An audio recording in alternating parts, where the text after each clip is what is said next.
Baik, bismillahirrahmanirrahim. Assalamualaikum warahmatullahi wabarakatuh. Halo semuanya, perkenalkan nama saya Fuziawati Nurandania Putri dengan NIM 2308367 dari Program Studi Pendidikan Ilmu Komputer A Angkatan 2023. Di sini saya akan membahas terkait soal-soal percabangan yang dimana di dalamnya pun terdapat beberapa tingkatan ya teman-teman, yaitu ada tingkatan dasar, tingkatan menengah, hingga tingkatan yang mahir. Oke, kita langsung saja menuju pembahasan soal yang pertama atau studi kasus yang pertama, dimana di sini kita diperintahkan untuk membuat algoritma menentukan hubungan dua buah bilangan yang di-input A dan B, apakah lebih besar atau lebih kecil. Nah, sebelumnya di sini saya menggunakan program bahasa sih ya, dapat dilihat di sini di tagline-nya yaitu include studio.stdio.h. Bahasa sih ya, teman-teman. Nah, kita lanjut pada studi kasusnya. Pada studi kasus pertama ini, saya menggunakan variabel A dan B ya, sesuai dengan yang ada di soal, dengan tipe datanya integer. Gitu. Kemudian ada printf, masukkan nilai A, scanf persen D dan A, dan printf masukkan nilai B, scanf persen D dan B. Nah, maksud dari printf ini adalah perintah bahwa nanti di output itu akan muncul ini ya teman-teman, masukkan nilai A-nya. Dan kemudian untuk scanf-nya nanti tuh kita diminta untuk masukkan dari nilai si A-nya ini yang tadi. Begitupun dengan yang lain ke-16 ini. Nah, di sini ada kondisi if A lebih besar dari B. Jika A-nya itu lebih besar dari B, maka akan ada aksi di line 19, yaitu nilai A lebih besar dari B. Nah, jika kondisinya terpenuhi, maka outputnya itu adalah yang ini. Namun, jika si kondisi if A lebih besar dari B ini tidak terpenuhi, maka kita akan langsung lari ke sini, ke line yang 21 outputnya, yaitu nilai A lebih kecil dari B. Nah, supaya lebih jelas ya ada gambarannya gimana, kita coba masukin nilai A-nya itu sama angka. Di sini saya menggunakan 7 dan B-nya menggunakan nilai 6. Oke, kita cek di sini kondisinya. If A lebih besar dari B, A-nya itu tadi 7 lebih besar dari B-nya 6. 7 lebih besar dari 6 enggak teman-teman? Iya kan? Nah, 7 itu lebih besar dari B, maka kondisi yang ini tuh terpenuhi, maka akan muncul output atau aksi di sini yang di 19, yaitu nilai A lebih besar dari B. Oke, coba kita buktikan ya.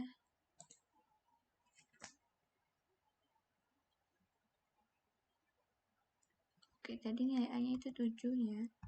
Nilai B-nya 6. Nah, betul.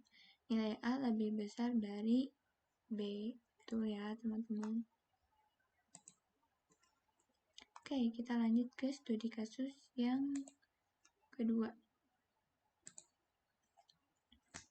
Masih soal dasar, studi kasusnya itu kita diminta membuat algoritma yang membaca sebuah bilangan positif lalu menentukan apakah bilangan tersebut merupakan kelipatan 4. Oke. Di sini saya masih menggunakan tipe data integer dengan variabelnya A, dimana nanti itu akan ada perintah untuk masukkan bilangan bulat positif, scanf-nya kita masukkan nilai A-nya yang ini. Kondisinya if A persen 4 sama dengan 0 atau if A mod 4 sama dengan 0. Nah, sama dengannya itu harus 2 ya teman-teman, karena kalau sama dengannya 1 nanti didefinisikannya itu sebagai hasil, bukan yang sama dengan 0 ini. Kemudian jika kondisi yang ini terpenuhi, maka akan ada aksi di sini. Namun jika si kondisi ini tidak terpenuhi, akan langsung lari ke tag yang 20 ini. Begitu ya teman-teman. Nah, kelipatan 4. Oh iya, maksud dari kondisi ini adalah jika si nilai A-nya ini habis dibagi 4, yaitu atau sisa baginya itu adalah 0, maka bilangan tersebut itu merupakan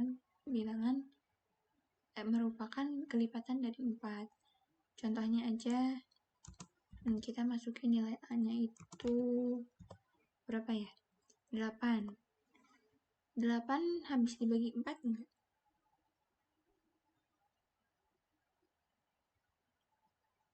Ya, iya kan? Habis kan? Bilangan 8 juga termasuk kelipatan 4 kan? Kalau secara manualnya kita logikanya gitu. 4 kali 2 kan 8. 8 bagi 4, 2. 2 bagi 2, 0. Itu kan habis ya teman-teman. Coba kita buktikan di sini.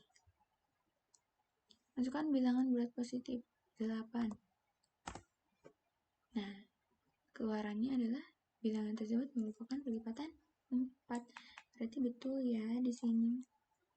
Berarti kondisi yang ini tuh terpenuhi. Oke. Paham kan teman-teman? Kita lanjut ke studi kasus ketiga. Nah, ini levelnya udah mulai naik nih teman-teman. Di level menengah. Di studi kasus 3 ini kita diminta untuk membuat algoritma yang menerima masukan 3 buah sisi, di mana jika semua sisi sama maka keluarannya termasuk kubus. Jika ada sisi yang tidak sama maka keluarannya bukan termasuk kubus. Oh iya betul, karena kan sisi kubus itu sama ya, sisi ketiga sisinya. Terus jika ada sisi yang enggak sama, ya udah berarti bukan kubus. Mau itu satu sisi yang beda pun ya bukan kubus, karena kubus itu sisinya sama. Oke, kita lihat di sini saya menggunakan 3 variabel yaitu A, B, C, di mana tipe datanya itu integer. Print F, masukkan nilai sisi pertama, scan F, kemudian print F, masukkan sisi, oh mohon maaf ini yang kedua ya teman-teman. Kedua, karena kan harus ada 3 sisi ya. Nah ini juga sisi ketiga. Nah kayak ini. Sama yang ketiganya itu menggunakan scan F, scan F, scan F. Fungsinya itu untuk memasukkan nilai si A-nya, nilai si B-nya, dan nilai si C-nya. Nah, di sini ada kondisi if A sama dengan B dan A sama dengan C dan B sama dengan C. Jika semua kondisi ini terpenuhi, maka outputnya adalah termasuk kubus. Namun jika kondisinya tidak terpenuhi, ketiga kondisi yang ada di dalam ini tidak terpenuhi, maka outputnya adalah bukan termasuk kubus. Oke, coba aja misalkan kita masukin sisi A-nya itu di sini ya, 3. Otomatis semuanya 3 ya. Kalau secara logika gitu teman-teman. Karena kan sisi kubus pasti sama. Oke. If A-nya A sama dengan B, iya. Dan A sama dengan C, iya.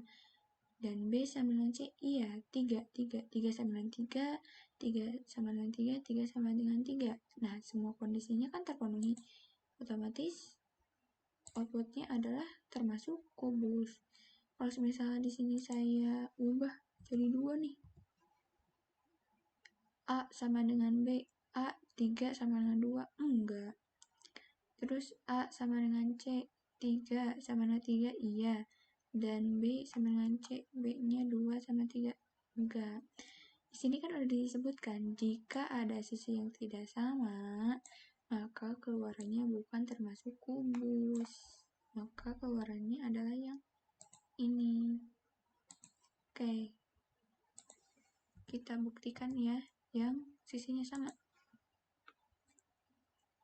Sisi pertamanya tadi 3, keduanya 3, sisi ketiganya pun 3. Nah, termasuk kubus. Terbukti ya, teman-teman. Oke, kita lanjut ke studi kasus yang keempat. Nah, di sini kita diminta juga untuk membuat algoritma membaca 3 buah bilangan bulat, lalu mengurutkan 3 bilangan tersebut dari nilai yang terkecil ke nilai yang besar. Keluarannya adalah 3 buah bilangan yang terurut. Oh, iya.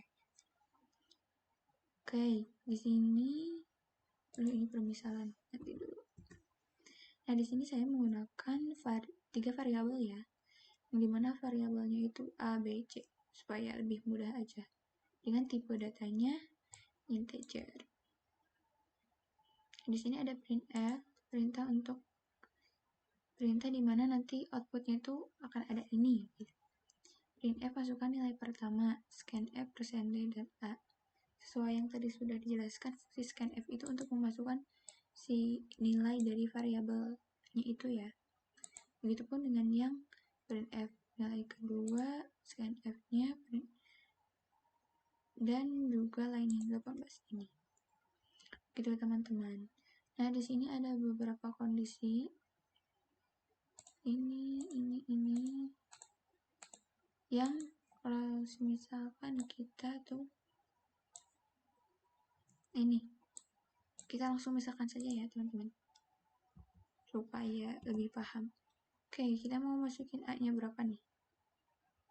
8 misal. Terus B-nya berapa? 5.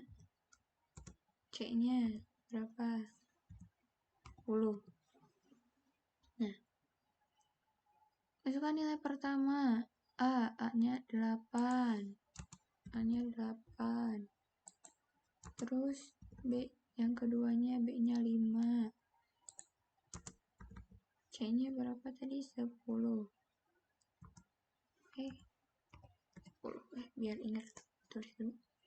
Oke, kita periksa nih satu-satu kondisinya. If A lebih besar dari B. A-nya tadi 8.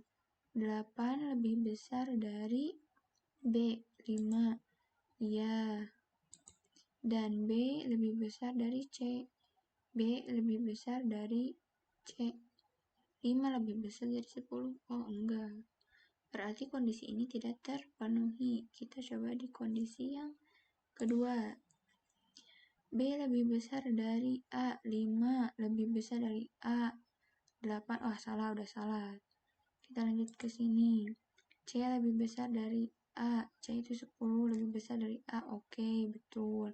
Dan A lebih besar dari B. 8 lebih besar dari 5. Oh, betul nih.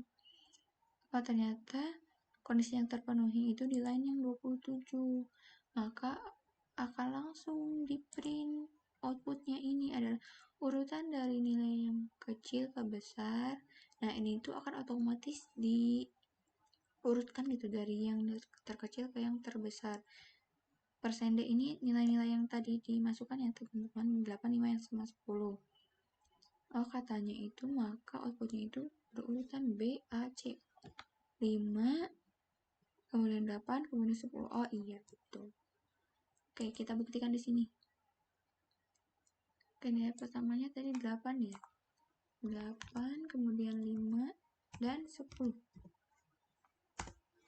Urutan dari nilai kecil ke besar 5, 8, 10.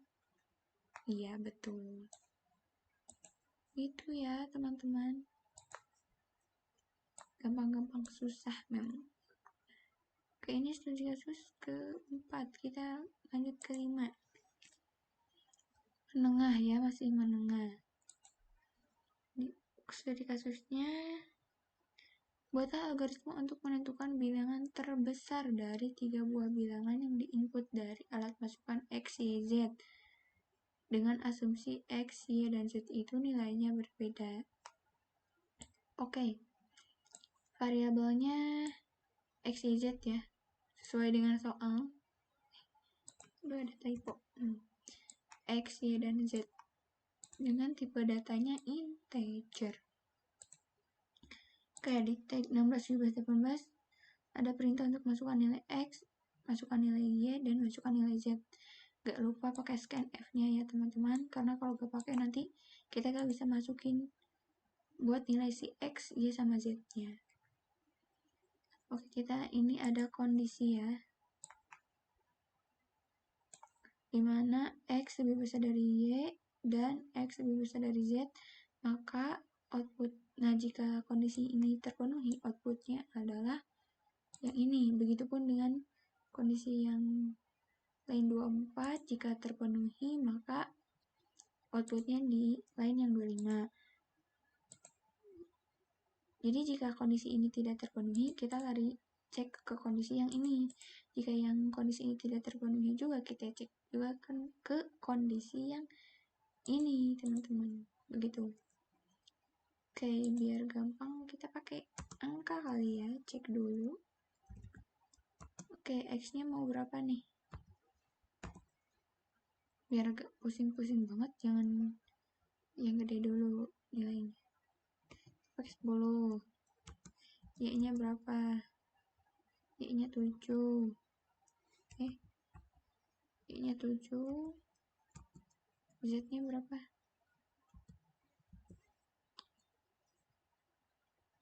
14. Kayak gitu ya. Biar gak lupa, tulis lagi di sini. 10, 7, dan 14. Oke. Kita coba kondisi yang pertama. Kita cek. If X lebih besar dari Y, X-nya itu 10. 10 lebih besar dari Y-nya itu 7. Betul. Dan X-nya itu 10 lebih besar dari Z 14. Oh, enggak. Ternyata kondisi ini gak terpenuhi. Kita coba cek di kondisi yang di sini. Y lebih besar dari Z, Y-nya itu 7 lebih besar dari 14. Baru juga dicek udah salah lagi. Kita langsung cek ke kondisi yang terakhir nih. Z lebih besar dari X. 14 lebih besar dari 10. Oke, betul. Dan Z lebih besar dari Y. 14 lebih besar dari 17. Betul. Nah, kondisi ini terpenuhi ya, teman-teman. Maka outputnya keluarannya adalah yang 28 ini. Nilai Z paling besar sama dengan persende. Persende itu tadi ya, nilai yang dimasukkan. Oke, kita buktikan nih teman-teman. Nilai X-nya tadi ada berapa? 10. Nilai Y-nya ada 7. Dan nilai Z-nya ada 14. Set. Nah, nilai Z paling besar adalah 14. Iya. Iya, betul. Betul ya. Oke, kita lanjut ke studi kasus yang ke-6 ya. Nah, ini tingkatannya udah lebih tinggi ya. Udah ke level mahir. Studi kasus 6. Buatlah algoritma untuk menentukan N hari yang akan datang, di mana N diinput dengan asumsi sekarang hari Senin. Oh iya. Jadi kalau misal hari ini hari Senin, terus menentukan N hari yang akan datang, bisa kita mau nyari hari 5 hari kemudian. Begitu ya. Iya, udah dapat berarti logikanya. Cuman kita harus ngerti bagaimana mengaplikasinya ke coding. Oke, di sini saya memakai tipe data integer dengan variabelnya n. Ini ya, variabelnya n. Terus di sini ada perintah untuk masukkan nilai n, scanf, %d, dan n. Printf n hari yang akan datang. Nah, di sini ada rumus N sama dengan N modulus 7. Kenapa 7? Teman-teman pada tahu nggak kenapa ini 7? Karena kita kan mau ngikut hari nih. Dalam satu minggu tuh ada 7 hari. Senin, Selasa, Rabu, Kamis, Jumat, Sabtu, Minggu. Maka ini di sini kita cantumkan 7. Kalau 8 gak mungkin ya, nanti hari ke-8-nya apa? Gak bakal ditemukan. Nah, di sini saya pakai switch ya teman-teman, karena terdiri dari beberapa case. Dimana switch-nya itu ada N. Oke. Di sini ada beberapa case, 7 case ya. 1, 2, 3, 4, 5, 6, 7. Dimana case 0 ini ada printf nama hari dimulai dari Senin, kemudian break. Nah, kalau pakai switch itu harus ada break ya teman-teman, biar ada jeda dulu, kalau enggak si output itu bakal keluar terus gitu. Paham gak teman-teman? Nah, coba di sini kita masukkan nilai n-nya, kita hitung manual dulu ya, logika dulu aja, jangan langsung running. Kita masukin nilai n-nya itu 3. Dimulai dari hari Senin kan ya. Senin, berarti kalau dari Senin hitung 3 hari. Selasa, Rabu, Kamis. Manualnya gitu ya. Berarti 3 hari setelah Senin itu 3 hari yang akan datang apabila sekarang Senin itu hari Kamis. Kok Rabu ya, Kamis. Nah, kalau di codingan itu, kalau di program ini, maka yang ini ya, case 3 ini yang di printnya. Oke, kita buktiin.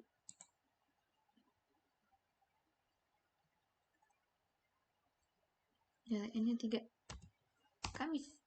Nah, N hari yang akan datang 3, nama hari Kamis. Tuh ya, udah sesuai teman-teman.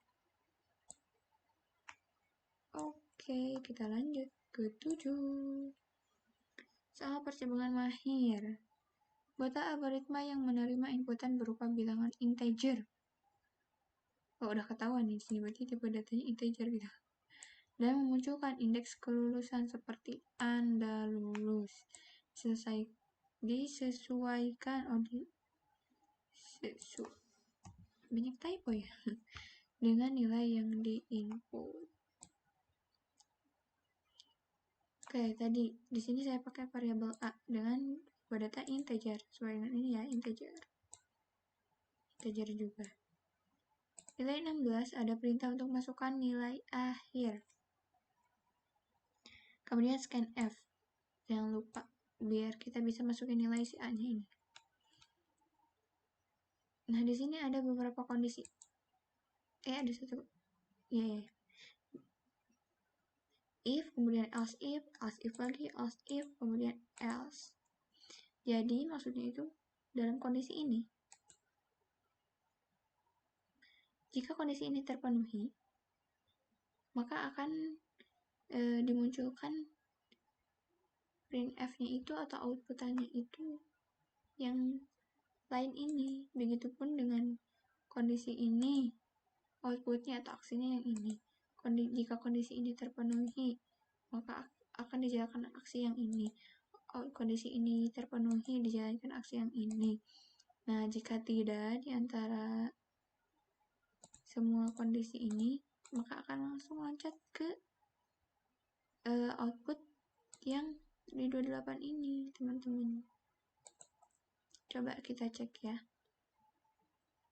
Kita mau masukin nilai integernya berapa nih? Nilai integer. Nilai variabel si A-nya.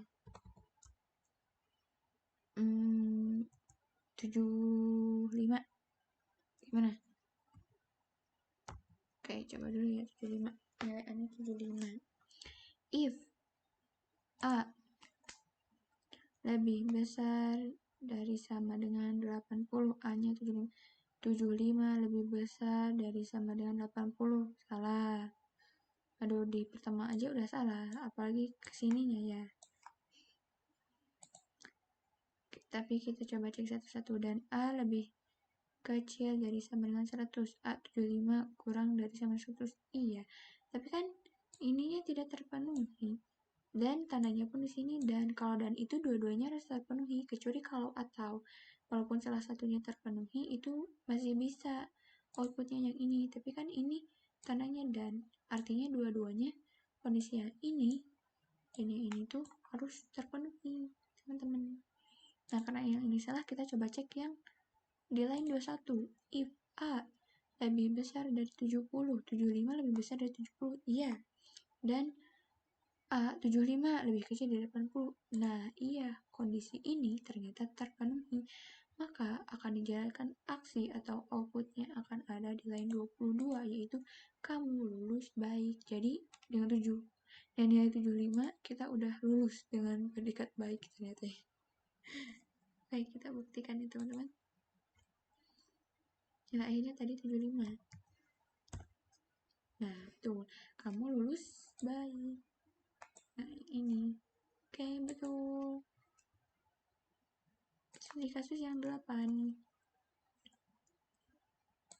Menentukan lama bekerja seseorang berdasarkan jam masuk dan jam keluar dengan asumsi jam hanya 1 sampai dengan 12. Dan lama bekerja seorang pegawai kurang dari 12 jam. Oke. Di sini saya sudah menggunakan 3 variabel.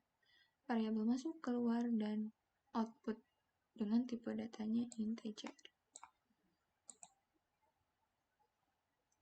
Line 18, printf menentukan nama bekerjanya. Ini buat judul aja ya teman-teman. Kemudian line 19, printf menentukan jam masuk, scanf, persenden, dan masuk. Printf menentukan jam keluar, scanf, persenden, dan keluar. Ini ada if kondisi di mana keluar lebih besar sama dengan masuk. Maka jika kondisi ini terpenuhi, outputnya adalah keluarannya adalah output sama dengan keluar dikurangi masuk. Namun jika kondisi ini tidak terpenuhi, jika kondisi ini tidak terpenuhi, maka akan langsung loncat ke output yang ini. Output sama dengan 12 dikurangi masuk ditambah keluar. Oke, kenapa 12? Karena kan ini lama bekerja seorang pegawai kurang dari 12 jam. Terus, oh iya, ini nih, asumsi jamnya itu hanya 1 sampai dengan 12 jam. Pokoknya kita harus pintar-pintar logika ya teman-teman. Bagaimana dan juga selain logika kita harus tahu bagaimana mengaplikasikannya dalam sebuah program gitu. Oke, coba kita cek di sini. Menentukan lama bekerja. Misalnya mau masuk jam, bentar kita lihat dulu. Oke. Masuk jam 7. Keluarnya jam berapa ya? Jam 12. Nah, kalau secara logika dari jam 7 ke jam 12 berapa jam tuh? 7, 8, 9, 10, 11, 12, 5 jam. Berarti outputnya harusnya 5 jam ya teman-teman. Kita coba buktikan. Iya, betul. Lama bekerjanya yaitu 5 jam. Betul kan? Kita cek lagi. Takutnya salah. Berarti yang ini terpenuhi ya teman-teman. If yang ini terpenuhi, keluar lebih besar sama dengan masuk. Keluarnya itu tadi kan jam 12, masuknya jam 7. Outputnya maka yang ini, keluarnya 12. 12 dikurangi 7, 5. Iya, betul. Ya teman-teman. Kita lanjut ke yang ke 109. Ya, soalnya makin sini makin meningkat ya mahir. Jadi udah dibahas soal dasar menang mahir. Studi kasus yang ke-9 ini kita diminta untuk membuat algoritma menentukan biaya parkir berdasarkan lama parkir yang dihitung berdasarkan selisih jam masuk dan jam keluar. Seperti studi kasus sebelumnya. Oh iya, ini kayak studi kasus sebelumnya ya, cuman nah di sini tuh ada perbedaan. Biaya parkir 2 jam pertama 1.500 dan per jam berikutnya 1.000. Di sini tuh kita dimintakan tarif. Kalau tadi kan cuma jamnya aja. Di sini ada tambahan biaya tarif, harus ada keluar biaya tarifnya. Dari itu di sini saya menggunakan variabel masuk, keluar, parkir, dan tarif karena tadi minta tarifnya. Printf masukkan jam masuk, scanf %D dan masuk. Printf masukkan jam keluar, scanf %D dan keluar. Ini ada if yang pertama. If ini tuh untuk menentukan lama parkirnya ya. Sama kan kayak yang tadi. Perbedaannya cuma ada di sini. Kita tambahkan program untuk menghitung tarif parkir ya teman-teman. Kita coba dulu. Tapi jangan langsung dijalankan ya. Kita harus berpikir dulu secara logika. Masukkan jam masuk. Coba yang tadi aja. 7 sampai jam 12. Berarti 5 jam kan? Set. Nah, langsung keluar deh tarifnya. Lupa saya enter. Oke, kita bahas aja. Nama parkirnya kan 5 jam. Kalau kita bahas secara logika dulu ya ini. Bentar. Kita ke atas. Oke. Ini belum di exit. Nah. 5 jam ya. Nah, katanya biaya parkir 2 jam pertama itu harganya 1.500. Nah, kalau terus per jam berikutnya, setiap 1 jam berikutnya itu cuma 1.000. Ini kan 5 jam. 2 jam pertama kan 1.500. Berarti 3 jam ini 1.000 tambah 3.000. 1.500 ditambah 3.000, 3, 4, 500. Ini tarif parkirnya itu 4.500. Betul berarti ya. Jadi kalau mau ngecek, kita cek logika dulu, bukan run dulu lalu kita cek logika. Itu teman-teman. Paham ya? Ini tuh untuk keluaran yang tadi lama parkirnya, inti untuk menghitung tarifnya. Gitu. Kita lanjut ke soal yang studi kasus 10. Oke, studi kasus terakhir di soal percabangan. Studi kasus ini meminta kita membuat algoritma di mana sebuah acara wisata akan menggunakan mobil berkapasitas 7 penumpang per mobil. Oh, jadi per mobilnya itu 7 orang ya. Ingat, satu mobilnya itu isinya 7 orang. Apabila terjadi kelebihan penumpang, meskipun hanya 1 orang, maka mobil yang digunakan ditambah 1. Walaupun ternyata ada 8 orang, tetap harus nyewa mobil 1 lagi gitu ya. Harus nambahin mobil 1 lagi. Buat program untuk menghitung jumlah mobil yang diperlukan berdasarkan jumlah peserta yang akan ikut. Oke, di sini saya menggunakan tipe data integer dengan variabel jumlah peserta. JMLH itu jumlah ya. Jumlah peserta, kemudian variabel isi mobilnya, dan variabel si mobil itu sendiri. Nah, di sini sudah saya deklarasikan, sudah ditentukan bahwa isi mobil itu sama dengan 7. Sesuai ya dengan soal yang ini. Berkapasitas 7 penumpang per mobil. Kemudian printf masukkan jumlah peserta, scanf %D, dan jumlah peserta. If kondisinya jumlah peserta lebih besar dari isi mobil Jika jumlah pesertanya itu lebih besar dari isi mobil, maka akan dijalankan aksi di line 22 ini. Mobil sama dengan jumlah peserta dibagi isi mobil. Namun, apabila kondisi ini tidak terpenuhi, ya. Nah, di kondisi ini, jika jumlah pesertanya itu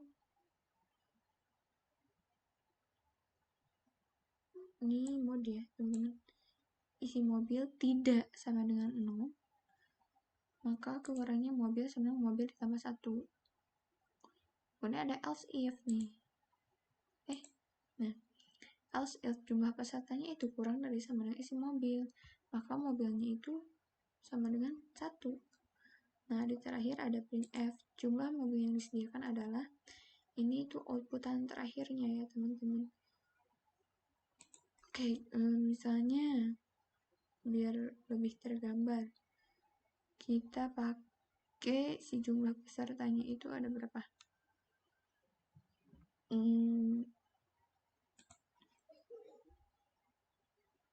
Sini aja ya. Jumlah peserta 14. 14, satu mobilnya itu kan 7 orang ya. Berarti kalau 14 kan lipatan 7 ya. 7 kali 2 14, berarti 2 mobil. Kelas secara logika. Tapi betul kan? Pasti akan 2 mobil. Kalau bisa tuh aja 15. Pasti jadinya 3 mobil kan? Karena ini apabila terjadi kelebihan penumpang meskipun hanya 1 orang, maka mobil yang digunakan ditambah 1. Begitu ya teman-teman. Begitu. Nah ini dapat kita lihat di kondisi yang ini, di antara kondisi ini.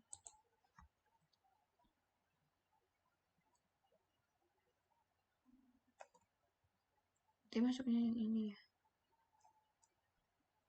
If jumlah peserta modus isi mobil tidak sama dengan 0. Iya. Betul. Tapi kalau jumlah peserta kurang dari isi mobil, oh ini tuh maksudnya kayak contohnya jumlah pesertanya 6 kurang dari 7. Kalau misalkan 6 berarti mobilnya cuma 1 gitu. Coba kita bukain di sini. 15 dulu, yang 15 dulu. Yang 15 itu 3 mobil ya?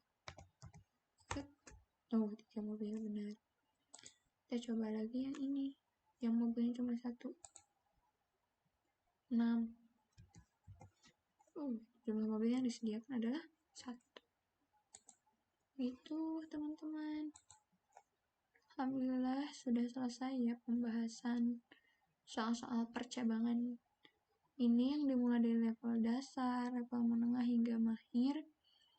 Semoga apa yang saya jelaskan dapat dipahami dengan baik oleh teman-teman ya. Dan semoga ini juga dapat bermanfaat. Mungkin sekian dari saya. Terima kasih atas perhatiannya. Saya tutup. Wabillahi taufiq wal hidayah. Wassalamualaikum warahmatullahi wabarakatuh.